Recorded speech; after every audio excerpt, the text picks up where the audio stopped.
The dangerous thing about being from Belfast is you're constantly surrounded by poets, and I see we've got a poet on stage with us here as well. And a lot of my good friends are poets, so I have been reading a lot of poetry for the last few years, and the thing that I have learnt from poetry is the use of white space.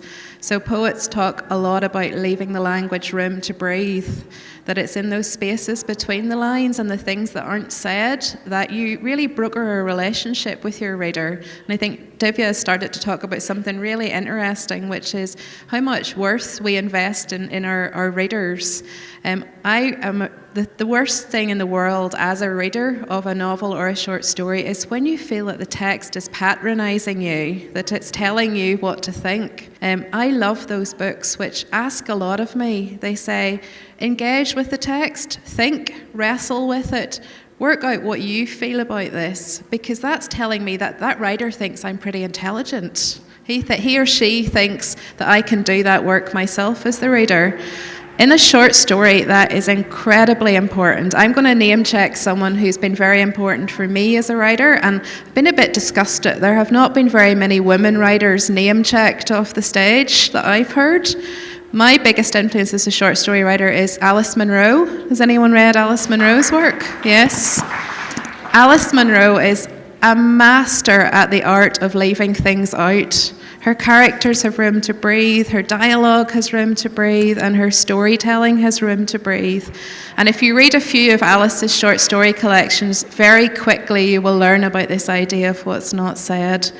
It's much more difficult as a writer to say less than it is to say more, which is why I'm going to shut up now and let the next person speak. I think what's quite interesting about Alison Munro is that her stories, ironically, are very long. So she takes a longer time and seemingly saying less, leaves more room. It's quite ironic, isn't it? You know, there's more on the page. But I think with Munro, the stories wear you down to the pace that she wants you to read them at. It's the same with the great novelist Marilyn Robinson. Gilead, you cannot read Gilead at speed. It asks you to slow down and read the book at the pace it should be enjoyed. And yourself, this idea of that short stories are all about what is not said, is this something that resonates with you? I think that's more applicable to poetry than to short fiction, because I always had a problem with Hemingway. He's too loud. So he comes up with these pat definitions. I think a short story is like a vision, like an apocalypse.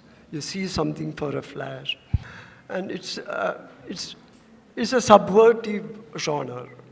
It's meant to subvert. So all the writers in English or in Malayalam, my favorite short story writer is Kamala Das.